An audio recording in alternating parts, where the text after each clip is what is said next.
Bismillah, walhamdulillah, wassalatu wassalamu ala sayyidina rasulillah wa alihi wa sahbihi wa man wala subhanaka la ilma lana illa ma 'allamtana innaka antal alimul hakim wa ba'd. Assalamu alaikum wa rahmatullahi wa barakatuh. Аллаға мақтау пайғамбарымызға салауаттар болсын. Алла субхану ва тағала баршамызды өз рахметіне алып қиямет күні жүздерімізді жарық еткен болсын. Имам Құртубидің Ат-Тазкира атты кітабындағы бабун ма жаа фи русул малакил маут қабла ал-вафа, адам қайтыс болмай тұрып өлім періштесінің адамға алдын ала елшілер жіберу туралы бүгін тақырып өтеміз. Имам Құртуби бұл жерде мынандай бір деректі келтіреді. Анна ба'дул анбия алейхиссалам қала лил малакил маут, кейбір пайғамбарлар өлім періштесіне былай дейді: Амалака расулун тақдимуху бейне ядайк лиакуна наса аля хидр минк. Сенің осы адамдар қайтыс болмай тұрып алдын ала жіберетін бір елшілерің бар ма? Қала наам, иә, бар дейді. Ли валлахи расулун касиратун минал а'лал вал амрад вал шайб вал хумум вал тағайюр сам вал басар. Иә, менің бірнеше елшілерім бар дейді, алдын ала жіберетін. Оларды атап айтқанда бірінші сырқаттану, адам сырқаттанып ауырып қалады ғой. Сондай-ақ шашына ақтал шаш түсу, қайғы және құлағы естімей қалу немесе көзі көрмей қалу. Фаизалам ятазаккар ман назала бихи залик ва лам ятуб бих. Егерде кімге осы жағдайлар тап болатын болса және ол Алласын еске алмай, Раббысын еске алмай тәубе етпесе, фаиза қабаттуху надайтуху, яғни оның жанын алып жатқанда мен оған былай айқай саламын: Ала муқаддим илайка расулан бa'да расулин ва назиран бa'да назирин. Мен саған елші келгеннен кейін арнайы елші, ескерту жібергеннен кейін арнайы ескерту жіберген жоқпын ба? Фаана расулу лази лайса бa'ди расул. Менен кейін ешқандай елші келмейтін соңғы елшімін, саған келіп тұрған. Ва ана назиру лази лайса бa'ди назирун. Менен кейін ешқандай саған ескерту жіберетіндей соңғы ескертушімін, менен кейін ешқандай ескерту саған келмейді. فما من يوم تطلع فيه الشمس ولا تغرب إلا وملك الموت ينادي. Қай күн болсын, түні болсын, өлім періштесі күнделікті былай айқай салады дейді: Я абнаил арбаин, ей 40 жасқа толған адамдар, хаза уақту ахзу зат, азханукум хадиратун ва аъдаукум қауиятун шаддад. Ей 40-қа толғандар, бұл сендердің нағыз ақыретке қамданатын уақыттарың, сендердің ақыл естерің дұрыс, әлі бойларыңда күш қуаттарың мықты. Я абнаил хамсин қаддана уақтул ақсир вал хасад. Ей 50-ге толған адамдар, жасқа жеткен адамдар, расында нағыз сендердің қазір жинайтын уақыттарың болды. Яғни ақыретке азықтарын жинайтын кез келді. وَيَا أَبْنَاءَ السِّتِّينَ نَسِيتُمُ الْعِقَابَ وَغَفَلْتُمْ عَنْ رَدِّ الْجَوَابِ فَمَا لَكُمْ مِنْ نَصِيرٍ. Ей 60-қа жеткен адамдар, расында сендер жазаны ұмыттыңдар және не деп жауап беретінен сендер қаперде қалдыңдар, сендерге ешқандай көмекші жоқ. أَوَلَمْ نُعَمِّرُكُمْ مَا يَتَذَكَّرُ فِيهِ مَنْ تَذَكَّرَ وَجَاءَكُمُ النَّذِيرُ. Расында сендерге сондай бір өмір бердік, яғни адам Раббысын еске алатындай сондай бір өзіне уақыт берілген еді, сондай бір өмір сендерге берген едік еске алатындай. Уажаакумун назир, расында сендерге ескертуші жіберілді дейді. Бұны Абул Фардж ибн Джаузи Раудатул Муштақ ва тариқу иля Маликул Халақ деген кітабында келтірген екен. Демек, өлім періштесінің алдын ала жіберетін елшілері Алланың берген сынақтары. ауырып науқастанып қалуы мүмкін, немесе басына бір қандай да қайғы түсуі мүмкін. Соның бір ретінде адамның негізгі шашына немесе сақалына ақ шаш түсетін болса, ол алдын ала өлімге бір ескерту екен. Міне Алла субхану ва тағала бізге қандай мүмкіндік беріп тұр. Яғни ешқандай ескертусіз жаныңызды алып жатқан жоқ. Әрқашан адамға ескерту жіберіліп тұрады. Тіпті кейбір деректерде азар Аллаху иля имриин ахра ажалуху хатта балага ситтин дейді. Алла субхану ва тағала пендесіне мүмкіндік беріп тұр дейді. Яғни үзірін қабыл етіп тұрады дейді. Тіпті оның несін өмірін 60-қа дейін уақыт беріп тұрады екен. 60-қа дейін мүмкіндік беріп тұрады екен міне. Яғни Алла субхану ва тағаланың бұл берген мүмкіндігі. Ендеше біз бұндай қайғы қасіретке тап болған кезде, немесе жаңа сақалына ақ шаш, шашына ақ тал, осындай ақ шаш түскен кезде, бұл бізге ескерту ретінде екенін қабылдауымыз керек. Шайтан негізі адам баласы дүниеге келгеннен бастап өзінің жоспарын түзіп, өлгенге дейін ол Алланың несіне, құлшылығына бөгет болуға әрекет етеді. Шайтанның артық ешқандай қас дұшпан жоқ. Кәдімгі өз адамдардан болған дұшпандар, олар ары кетсе соғысады, күреседі, алысады, ұзаққа созылмайды. Дұрыс па? Тынығады ғой, оларды шаршайды ғой, пенде ғой. Бірақ 24 сағат алысатын ол кім? Ібліс. Ол ешқашан тынықпайды. Ешқашан сізден осын шаршадым, осын қоя қойыншы деп айтпайды. Өткен ол серт алды. Раббым осылар себепті мен, яғни Адам алейхиссалам себепті мен сенің дұрыс жолынан адасып кеттім. Сенің рахметінен алшақтадым. Өзімен бірге бұның ұрпақтарын тозаққа алып кетем деді. Балиғат жасына жеткеннен бастап шайтан ананы қызықтырады, мынаны қызықтырады. Кішкентай өзінің айналасындағы балдармен ойнатып уақытын бәрін босқа өткізеді. 25-тің аржақ бер жағына жеткенде, аққар ана ажыратқан кезде негізгі мынау қоғамдағы өзінің ортасынан алшақтатпай соларды қызық көрсетіп, яғни дүние құмарлыққа итермелейді. Сонымен әлек қып қояды. Анау ойнап күліп жүр, мынау рахаттанып жүр. Сен енді өзің жап-жас болып, құлшылық қылып мешіттен шықпайсың ба, өмірің бәрі босқа кетеді. Ойнап күліп қалмайсың ба, ойнап күлетін уақыт қой деп үйленгеннен кейін бала шағамен әлек қып қояды. Мұнаның нафақасын тауы керек, ананы оқыту керек, мұнаны тоқыту керек дегендей, уақыттың бәрі қарасаң неге кеп қалады? 60-қа кеп қалады міне. 60-қа келгеннен кейін адам қартайған шағында әр нәрсеге көнімпаз болып қалады екен, болды. Өзін жұбатуға әрекет етеді. Ар жақтан ақиқат тыңдауға емес, өзін жұбатуға. Жаттай алмай жатырмын. Құдай кешіреді. Міне сол кезде шайтан мойнына арқанын асып алып, қабірге дейін сүйреп барады дейді міне. Сол кезде де айырылса, одан кетсе мейлі ғой, өлім төсегінде жатқанда да соңғы сәтінде де ол не істейді? Оны азғыруға әрекеттенеді. Міне Алла субхану ва тағала осындай уақыттар беріп тұр. Бізге осы бір ғана өміріміз, қараңыздар, ақыреттегі 2 отан бар, біреуі жәннат, біреуі тозақ, адамдардың кіретін негізгі отаны. Міне соның шешуші ретінде осы дүниеде Алла субхану ва тағала бізге өмір беріп қойды ма, осыны бір сәтте өзіміз не бағалауымыз керек. Өткені бір ғана өмір берді, одан басқа келмейді. Адамның жаны шыққаннан кейін қайта бұл жерге оралуға мүмкіндік сұраса да, мүмкіндік берілмейді міне.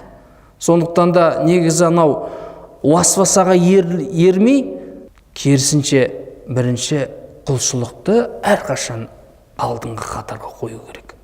Ақыретті алдыңғы қатарға қою керек. Дүниені ақыреттің азығы ретінде қолдану керек міне. Сол кезде ол не істейді? Шыңға жетеді. Сол кезде оның соңғысы нәтижелі болады міне. Бізге Алла субхану ва тағала негізгі соңғы үміт, соңғы мүмкіндік, соңғы үзір ретінде пайғамбарымыз жіберіп қойды, болды. Пайғамбардан кейін пайғамбар келеді ма? Келе ме, келмейді ма? Келмейді. Келген жағдайда не болады? Иса алейхиссалам келеді, дұрыс па? Келген жағдайда ол пайғамбар болып келмейді ол. Пайғамбарымыздың несін? Шариғатымен жүреді. Пайғамбарымыздың үмметі болады. Пайғамбарымыздың шариғаты қияметке дейін Алла сақтайды міне. Сондықтан да міне соңғы ескерту ретінде пайғамбарымызды пайғамбарлық жіберіп болды. Хатамун набиин. Пайғамбарлардың соңғы мөр, одан кейін ешқандай пайғамбар келмеді. Уама кунна муаззибина хатта наб'аса расулан.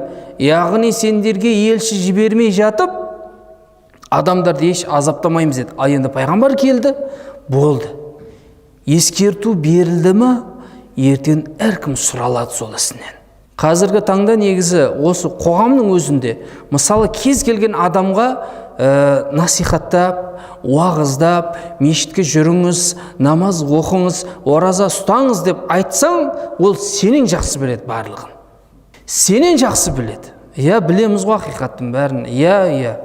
Бірақ не? Дүниеге деген махаббаты артқандықтан ол ақыретті ұмытылып кеткен міне. Бұл жерде Хасан Басридің бір жақсы сөзі бар. Сендер мынау дүниеде мәңгі қалатындай дүние іздеп жүрсіңдер дейді. Қыр соңынан қалмайсыңдар дейді. Ал құлшылықты ақырет болмайтындай етесіңдер дейді. Ал негізі дүниеден өтетіндей ақыретте мәңгі қалатындай іс-әрекет істеу керек. Адамның көкірегінде бір ғана жүрек бар. Екі жүрек жоқ, біреуі дүниеге, біреуі ақыретке арналған. Жүрегіңізде ақырет, дүние. Егер дүние кіретін болса, онда ақыретіңізді ол жоқ қылып жібереді. Сондықтан да мүміннің жүрегіне дүние кірмейді ешқашан. Мүміннің жүрегі әрқашан Алла дейді міне. Сондықтан да жүрекке дүниені кіргізіп алмау керек. Уажаакумун назир деді, сендерге ескертуші жіберілді деді. Міне осы жерде ғалымдар бұл ескертуші бірінші Құран деп айтқандар болды, екінші пайғамбар деп айтылғаны болды. Яғни пайғамбардан кейін ешқандай пайғамбар келмейді. Ал енді Ибн Аббас, Икрима, Суфьян Саури, Уаки, Хусейн бин Фадл, Фарра Табари сияқты ғалымдар бұл ескертуші адамның шашы мен сақалына түскен ақтал шаш деп айтқан екен міне. Жастық шақтан кәрілік шаққа өтетін кез екен бұл. Кімнің шашына немесе сақалына ақтал шаш түсетін болса, онда ол соң ескерту екенін қабылдау керек. Орайту әш-шейба мин назирил маная ли сахибихи ва хасбука мин назир дейді. Ақ шашты өлімнің бір ескерту ретінде оған назар салдым. Яғни кімге ақ шаш түсетін болса, ол егесіне, яғни сол адамға ескерту екен. Одан артық оған ескерту керек емес. Тақулу нафсу ғайру лаун хаза асака тутибу фи умрин ясир. Сонда адамның бойындағы нәпсісі айтады дейді. Бұл шашты өзгерт. Боя, осы басқа жұлып таста дегендей. Алдағы уақытта жақсы өмір сүрерсің. Фақулту лаха әл-машиху намашибу назиру умри. Уаласту мусауидан уачхан назир дейді. Енді өзім нәпсіме айтып жатырмын дейді. Бұл менің өміріме ескерту ретінде жіберілген шаш. Сондықтан да ескерту ретінде келген нәрсені қараға бояп мен ешқашан өзгертпеймін деген екен. Қади Мунзир бин Саид Балути былай дейді. Кам тусаби وقد عليك المشيب وتعامي جهلا وأنت اللبيب.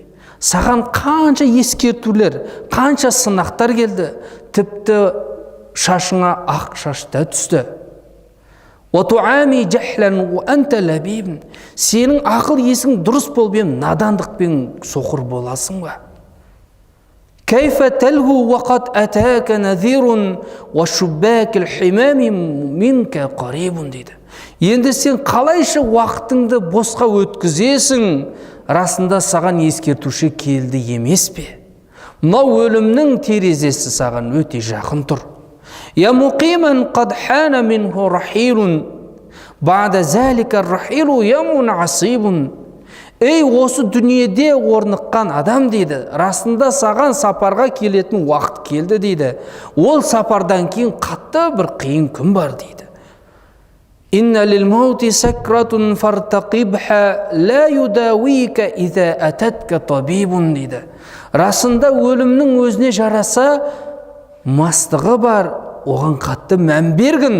Егер де сол сенің басыңа түсетін болса, онда сені дәрігер кепті емдей алмайды. Сумма тасва хатта тасира рухнан сумма я'тика дa'ватун фатужибу. Одан кейін сен ұзақ уақыт қаласың, тіпті бір кепілдікке тұрған заттай боласың. Одан кейін саған шақырушы, ескертуші келеді, сен оның сөзіне жауап берерсің. Би умурил маади анта алимун фa'малан жахидан лаха я урибу дейді.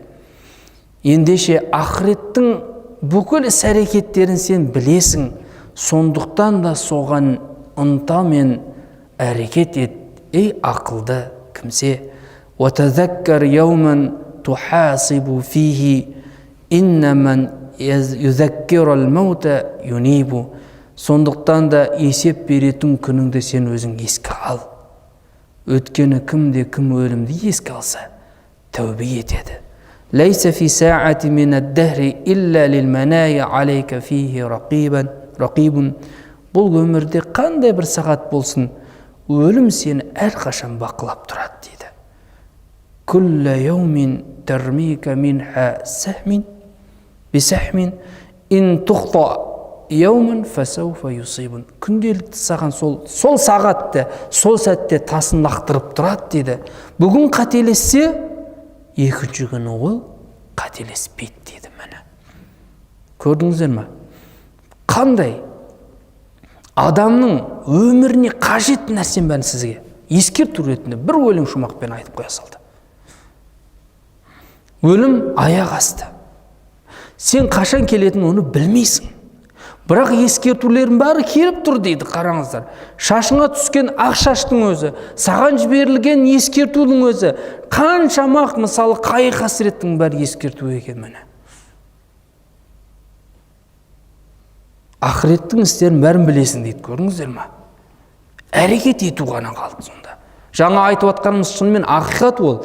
Мысалы кез келгеннен мысалы барып уағыз айтатын болсаң, не айтатын болсаң да сенен жақсы біледі. Сенен жақсы біледі. Тек қана мойынсұнбайды болды. Нәпсісіне ерік беріп қойған, нәпсінің етегінен кетіп қалған міне. Ал енді келесі бір өлең шумақта сәләсін уаситтун қад жүстәхә фәмәзә туәммәл әу тантасир дейді. 63-ке де таяп қалдың. 63-ке де келіп қалдың. Ендеше нені үміт етесің? Нені күтесің? Енді 60-қа келген адам нені үміт етеді өзі? Нені күтеді өзі? Бір ғана нәрсен күтеді. Өлімім таяп қапты. Ажалым жақындап қапты. Жо әлде дүниені өмір сүріп қалайын дейді мекен? Жоқ. وحل عليك نذير المشيب فما ترعوى أو فما تزدجر дейді. Расында саған ескерту ретінде басыңа түскен ақшаш келді дейді. Ендеше сақтанбайсың ба? Ендеше сақтанбайсың ба? Әрі сақтана жол ұстанбайсың ба дейді. Тамурру лаялик марран хасисан ва анта ала ма ара мустамиррун. Түндердің барлығы, яғни сенің күндерің бәрі өтіп кетеді, қас-қағым сәтте дейді. Бірақ сені мен осы өзіңнің ұстанған жолымен жүрген әлі көріп тұрмын ғой дейді. Яғни нәпсісіне ерік беріп, өзінің жаңағы шайтанның азғыруына еріп, сол жолда әрі жүрсің ғой дейді. فَلَوْ كُنْتَ تَعْقِلُ مَا يَنْقَضِي مِنَ الْعُمْرِ لَعْتَدَتَّ خَيْرًا بِشَرٍ дейді. Егер де өзіңнің өмір сүрген уақытыңа назар салатын болсаң, онда алдағы уақытта сен жамандықтың орнын жақсылықпен толтырар едің деген екен. Расында қазір осы жерде қаншама мысалы ағаларымыз, інілеріміз отыр. Мысалы 60-қа таяған ағаларымыз отырған шығар осы жерде. 50-ге таяған, 40-қа, мысалы 30-ға, бірақ алдыңғы өміріңізге, алдағы мысалы өткізіп қойған уақыттарыңызға назар салыңыздаршы қазір. Қас қағым сәттегі уақыт. Кеше ғана мысалы дүниеге келгенде болып мысалы өзіңізге баға беруіңіз мүмкін. Енді сол Алланың берген өмірін мысалы қалай өткіздіңіздер? 60-қа келген адам жартысы немен кетеді? Ұйқымен кетеді. Қанша жыл қалды сонда? 30 жыл қалды. Енді осылай есептесек. Негізі 24 сағаттың 8 сағатын неге? Ұйқыға бөлсеңдер деген. Ұйқымен соны өткізесің, бірақ қосылып кетеді, дұрыс па? Соның арысы берісі енді 30-40 жыл аралығы дейілік. 5 уақыт намаз. Күніне 24 сағаттың ішінде барлығын жинақтасаңыз қанша сағатты оқисыз? 1 сағат. 2 минуттан оқитындар да бар, дұрыс па? Енді 30 жылдың арысы берісі 5 жыл ғана құлшылыққа кетер екен. Сонда 60-қа келген адам 5 жыл құлшылық қылдым деп қана айта алар екен болды. Алла берген өмірдің 5 жыл құлшылығы.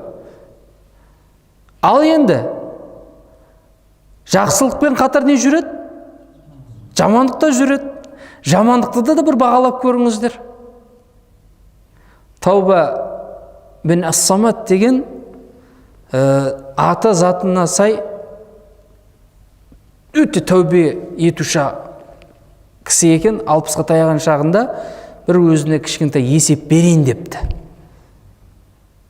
60 жылды күнге бөлген екен 21.500 күн болыпты. 21.500 күн. Сонда күнделікте бір күн істейтін болса 21.500 күні болар екен. Ал 10 күн істесем не болады дейді, қараңыздар. Көрдіңіздер ма? Құлшылық әр күні. Сондықтан да мен қазір құлшылықты 60-қа келгенде 60 жыл құлшылық қылдым деп айта алмай қалар екенсіз. Жаңада есептеп қарағанда. Ал енді 21.500 күні сөзсіз болады. Күнәсіз адам жоқ, дұрыс па? Күнделікті азаннан шыққаннан қазіргі негізгі өсек заман десек те болады қазір. Ғайбат заман десек те болады, дұрыс па? Кемінде 1-2 адам кетеді негізі. Құрбандыққа 3 адам кетеді. Кетпесе де кетіретін адамдар бар. Сіз ойлап қалуыңыз мүмкін қазір. Адам өлтірген жоқпын. Аллаға серік қосқан жоқпын. Үлкен күнә адам пәкпін деп ойлап отырсыз өзіңіз. Ал енді өтірік сөйлеу, ғайбат айту үлкен күнә ме, үлкен күнә емес пе? Үлкен күнәнің қатарына жатады. Сондықтан да ойлап қалмаңыз сіз. Ол тіл апат ол. Ойлап қалмаңыздар, менің тілімді сақтап жүрмін. Сақтағанда сіз кей жағдайда ғайбат айтып тұрмын, ғайбат айтып атқан жоқпын деп қалуыңыз мүмкін. Бауырының атына мысал өзінің жек көретін нәрсесін атау өзіне ғайбат емес пе? Сондықтан да ол күнә кетіп қалады бәрі. Үміт пен үрей мөмінде болу керек. Екеуі қосқан атыңыз болу керек. Қатты үміттеніп кетіп, құлшылықты тастап қоймай, қатты қорқып қалып, құлшылықты орындамай дегендей. Керісінше не? Үміт болу керек. Алланың рахметінен үміт етеміз. Күнә істеп қойған болса, Алла кешіруші деп шынайы тәубе етсе, Алла кешіреді, тәубесін қабыл етеді. Қорқып қалып, болды, үмітін үзу деген ол болмайды.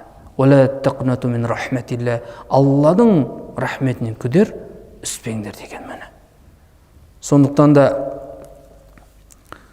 бұл жерде біздің өміріміз міне осымен қабаттасып, араласып, жақсылығында кетіп жатыр.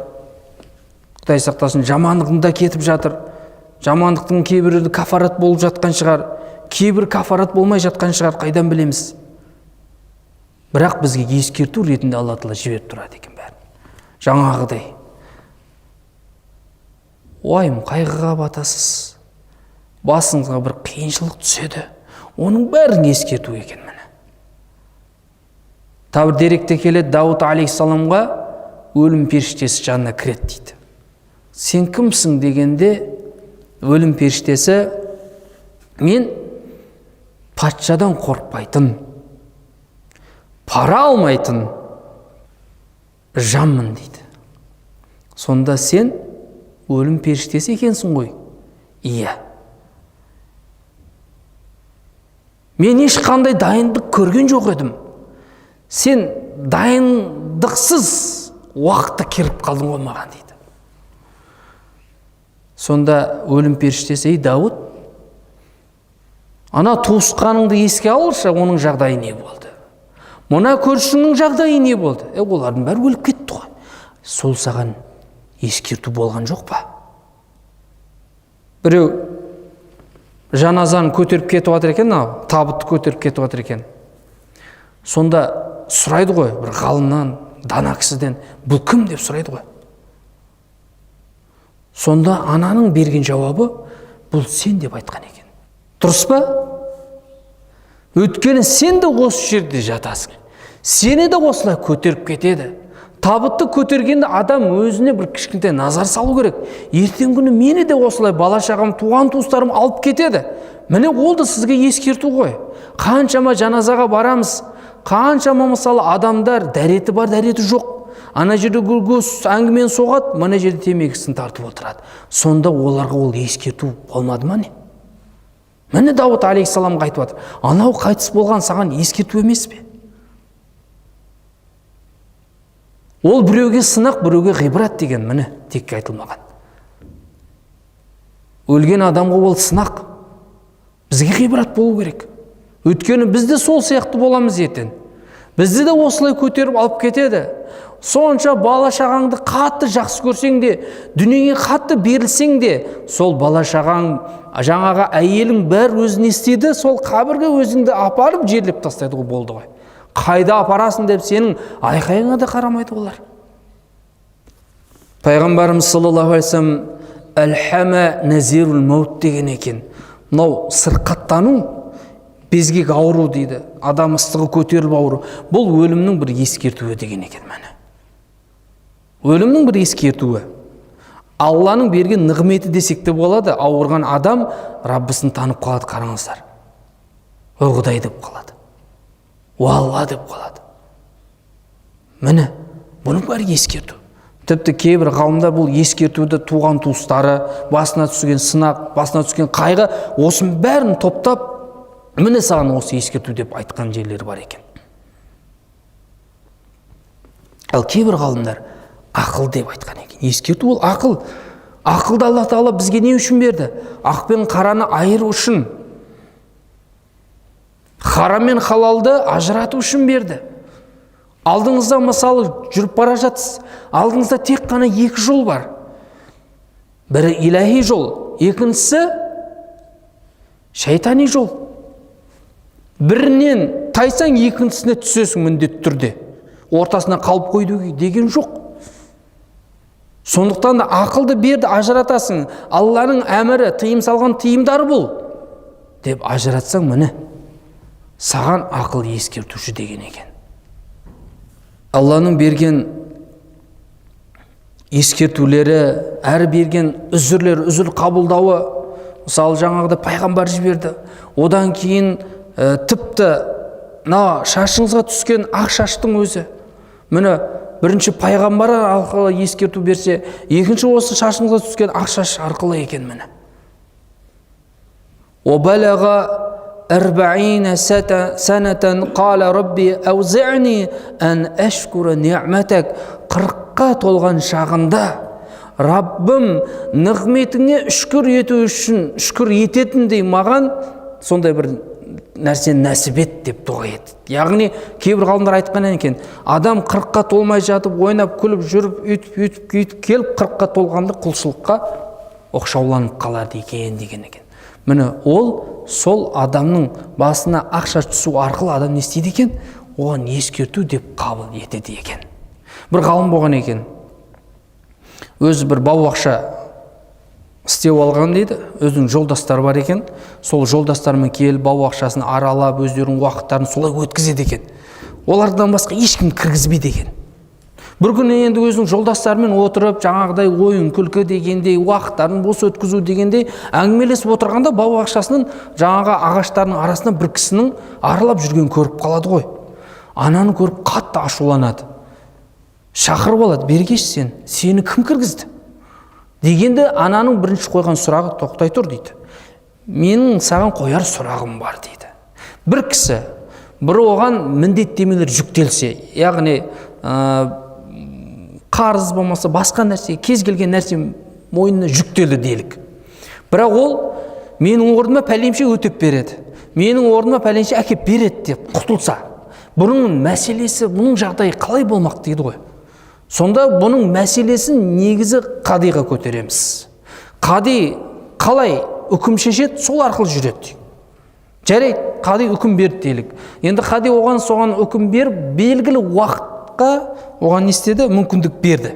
Уақыт сырып берді. 5 жыл саған мүмкіндік, осын өтеп берді деді. Бірақ сол 5 жылдың ішінде ол ешқандай еш нәрсесін орындаған жоқ. Баяғы ісімен жүре берді. Яғни анау орындайды мен орныма, анау істейді деп жүре берді. Енді уақыт келді. Қазір не істейді десе, оның жазасын береді деді. Жарайды, жазасын беріп, тағы да мүмкіндік берсеші, тіпті 60 жасқа дейін мүмкіндік берсеші дегенде, ана ғалымның басына тық етіп, мынандай ой келеді.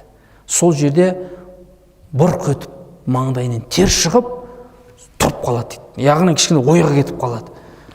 Есін жиған кезде жаңағы сұрақ қойған адамды іздейді ғой. Жоқ. Қызметшісі келеді, жаңа кісі қайда дейді, кірген дейді. Сендерге ешкім кірген де жоқ, шыққан да жоқ дейді. Көрдіңіздер ме? Бұл Алланың берген ескертуі екен. Содан кейін жаңа жолдастарына болды. Бүгіннен бастап мешіттен шықпайсыңдар ешқайсың. Сол жерде сұхбатымыз сол жерде болады деді. Болды. Бұндай ойын күлкіні тастаймыз деген екен міне.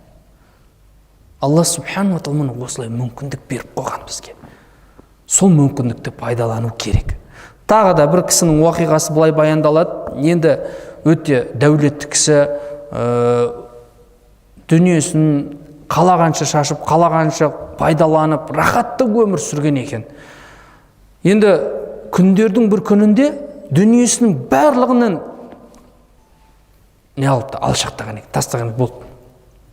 Бірте тастайды ғой адамдар, ол бірден тастаған екен. Адамдар сұраған ғой, сен неге бірден бас тарттың дүниеден? Оған себеп бір нәрсе деген екен. Менің бір қызметші әйелім бар еді. Оны қатты жақсы көрдім. Күнделікті оның маған деген мәмілесімен, оған маған деген жақындығымен бара-бара оған махаббатым артты. Бір күні енді құшақтап аймалап отырған кезде шашына 2 тал ақ шаш көріп қалдым дейді. Сенің шашыңа ақ шаш түсіпті ғой дегенде ол қатты қорқып кетті дейді. Көрсетші дейді, көрсетеді. Сонда деген екен. Ақиқат келіп, жалған жойылды деген екен.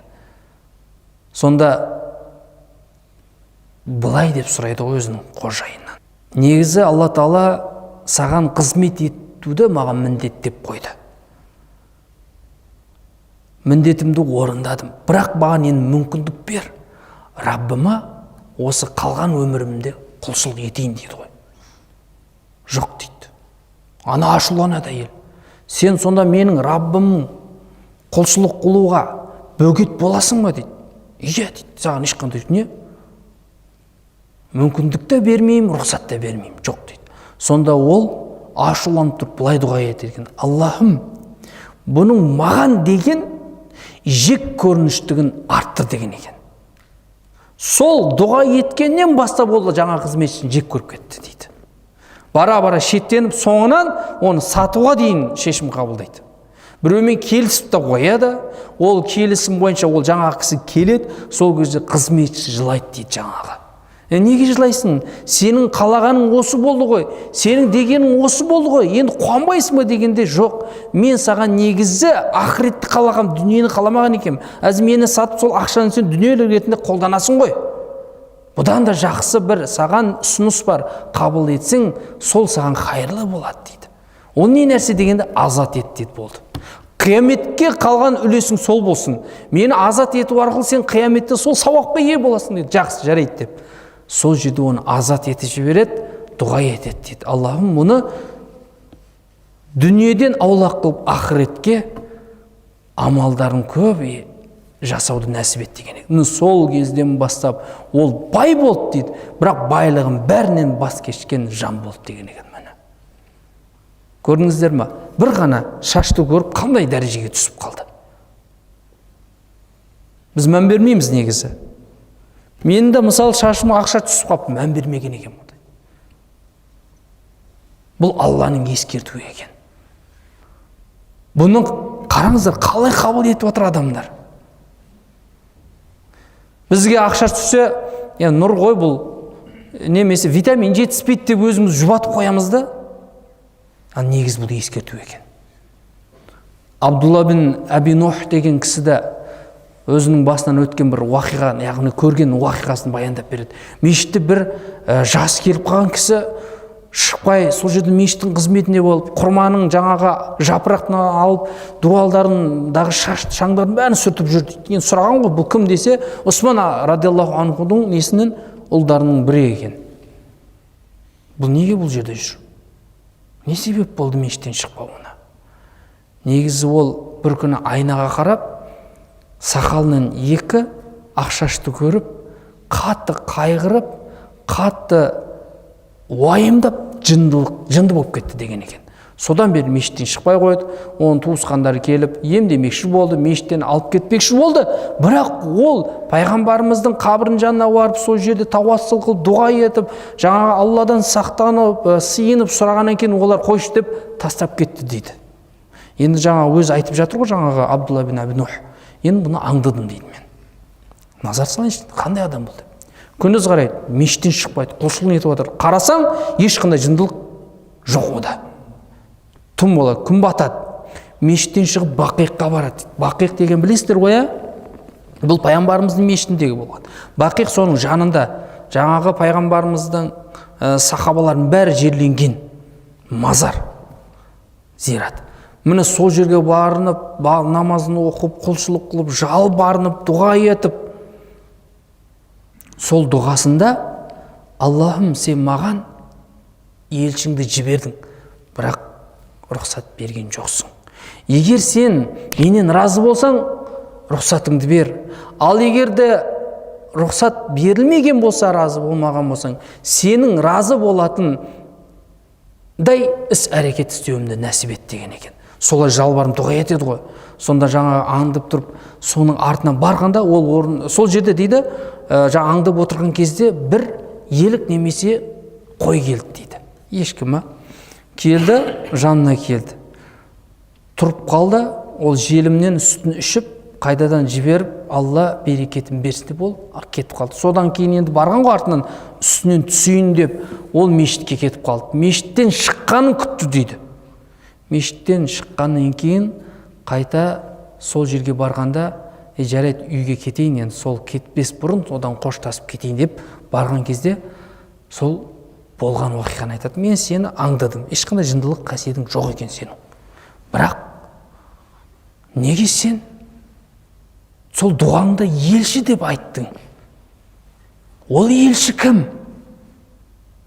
Дегенде негізі мен айнаға қарап, екі тал шашты көргенем, ақ шашты. Міне сол маған жіберілген ескерту, елші деген екен. Содан кейін жаңағы бұл екеуміздің әңгімемізді ешкім білмейді ма? Жоқ, білмейді дейді. Маған дұға етші дейді жаңағы кісі, Абдулла бин Аби Нух. Мен дұғасы қабыл болатын адамдар емеспін. Қаласаң жүр пайғамбарымыздың қабірінің жанына барып дұға етейік. Берекелі жер, дұға қабыл болатын жер. Жақсы, жарайды деп екеуі барады. Не қалайсың дейді. Әл-афу, кешірім. Алла менің тәубемді қабыл етсін, күнәмді кешірсін дейді. Жарайды деп, ол ішінен күбірлеп дұға етті дейді. Дұға етіп жатып сол жерден құлады дейді. Жаны шығып кеткен, адамдар көрсін деп шетке шықтым дейді. Туысқандары келіп оны көтеріп, жаназасын шығарып жерледі дейді. Міне. Ескертуді қалай қабылдаған адамдар. Ал енді Исраилят хабарда былай келеді. Исраилят деген білесіздер ғой, бізден бұрынғы үмметтің уақиғалары. Негізі хадиспен келетін болса, мысалы оны қабыл етеміз. Пайғамбарымызда сендердің бұрынғы үмметтердің уақиғасын айтыңдар, оларда расында ғибрат бар деп Бәни Исраилдің ұрпақтарының нелерін, уақиғаларын айтып береді. Дегенмен мынандай хабарлар, деректер бар, одан тыс хабарлар. Оны біз жоққа шығара алмаймыз, қабылдай нақты сол деп те сені қоймаймыз да, екеуінің ортасы дегенде. Ибрахим пайғамбар Сүлеймен, Исмаил пайғамбарды құрбандыққа шалатын уақыттар бар ғой, сол сәт, уақиға. Міне содан қайтып оралған кезде Сара анамыз оның шашынан 2 ақ шаш көрген екен. Шашыңа ақ шаш түсті ғой дейді. Сенбейді, өйткені ол жас. Ол уақытта енді кейбір деректер айтады, ең бірінші ақ шаш Ибрахим пайғамбарға түскен деп. Міне сол кезде кішкентай не алып қалды дейді. Қорқып қалды дейді. Сара анамыз ол шашыңды алып таста дейді. Жоқ, алмайым дейді. Мұны осы уақытта өлім періштесі келіп, я Ибрахим деп айтты дейді. Оның негізгі есімі Абрам болған дейді. Ибрахим деп сол әріпті қосқаннан кейін, ол негізі ұлық, негізі үлкен жоғары дәреже деген мағынаны білдіреді екен. Оны естіп Ибрахим пайғамбар қатты қуанып кетті дейді. Сонда өлім періштесі, негізі сен 2 нәрсемен ардақталдың. Бірінші есімің, екінші шашыңа түскен ақ шаш арқылы. Ол байсалдылықтың әрі саған Алланың берген нұры, қиямет күні саған ол нұр болады деген екен. Міне сонда бұл 2 нәрсесін Сара анамызға айтып, сенің жек көрген нәрсені көрдің бе? Бұл бізге түскен нұр екен деген екен. Пайғамбарымыз сондықтан да хадисте не деген? Мән шәббә шәйбәтән фил ислам кәнәт ләху нуран яумал қияма. Кімнің басына ақ шаш түсетін болса, онда ол қиямет күні оған нұр болады деген екен. Тіпті кейбір деректерде сондай шашына ақ түскен адамдарды Алла субхану ва тағала зәй шәйбә дейді ғой, қартайған адамдарды тозақ отына салуға ұялады дегендей. Бұл жерде әрине ол иман, исламмен өткен адамға. Алла субхану ва тағала баршамызды сондай ескертулер келгенде оған ұмтылып, Алланың әмірін орындап тыйым салған істерден тыйылатын тақуа, салиқалы құлдардан еткен болсын. Ва саллаллаху тағала аля хайри халқихи Мухаммадин ва аля алихи ва асхабихи аджмаин. Ассаламу алейкум ва рахматуллахи ва баракатух.